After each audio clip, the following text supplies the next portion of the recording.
How much does it take to be wealthy? I mean, everyone wants to be wealthy. Right? A bunch of people keep saying that's their goal, but what is it? Is it a number? Is it? I mean, there's so many other ways to define it, but what we're gonna go by this survey. A recent Charles Schwab survey found that Americans believe it's going to be a net worth, and they think that net worth is about 2.2 million. To be considered wealthy. Now, this is an increase from the magic number of 1.9 million in 2021, but still falls short from what net worth was considered wealthy in 2018, 19, 20. Right? And it's clear that as economic situations have changed, Americans' perception of wealth and money has changed as well. While some people have no desire to make a bunch of money, right? Millions of dollars, and that's cool. That's totally all right. No big deal. Others may find that the closer they get to reaching that number, the more feasible it becomes for them to afford new opportunities and eventually reach the lifestyle goals that they've always wanted. Beyond just thinking of net worth, though, it's important to consider just how much savings are required to afford what you think you'll spend each year in retirement. So we're going to kind of illustrate some stuff behind this, some logic behind, how we're going to do all that. For a little context, future retirees who plan to live off of about $50,000 a year are going to need to save about 1.2 million, and that's using the 4% rule, right? And that's going to carry them through the rest of their non-working lives. Naturally, different variables like market volatility and your cash reserve is going to affect that savings goal, right? So, you know, they wanted to see what it would take to reach 2.2 million, that 2.2 million number that Americans consider wealthy. So, you could calculate how much you'd have to invest monthly over the course of 10, 20, 30, 40, 50 years to get there.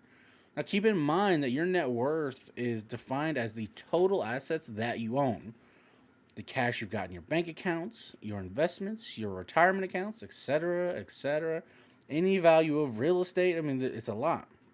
And we go take all that.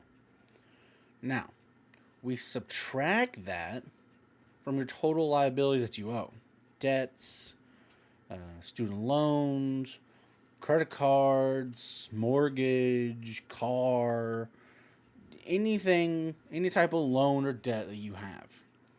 And then once you hit that $2.2 million portfolio mark, your true net worth will depend more on what your liabilities are.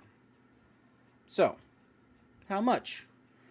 How much do you have to invest to be considered wealthy? Okay.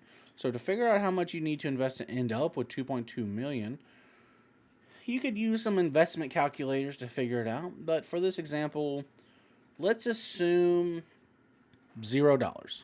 You start zero. You have $0. You open up an investment account, $0 in it. You're starting from scratch. And let's say you're earning a 7% average yearly return after adjusting for inflation. Now, 7% is a little conservative. The average stock market return is historically 10% annually before inflation. Now, using these numbers, we're going to see how much money you would have to invest each month to reach that $2.2 million portfolio value, and so you can be considered wealthy. All right. So, we got $12,861 each month for 10 years. 2.2 million. $4,335 each month for 20 years. 2.2 million. $1,880 each month for 30 years to reach 2.2 million. And then $890 each month for 40 years, 2.2 million, or $437 each month for 50 years, 2.2 million. Now, as it goes with any other investing calculator, we see here how earlier you start investing, and thus the more time you give your investments to grow, the less that you actually have to commit each month. Someone who has 50 years to invest can contribute $12,425 less each month than someone who only has 10 years to invest. Well, this is why we say it's better to start early, right? You've heard, compound interest is your best friend. It's, the one of the greatest wonders of the world, compound interest.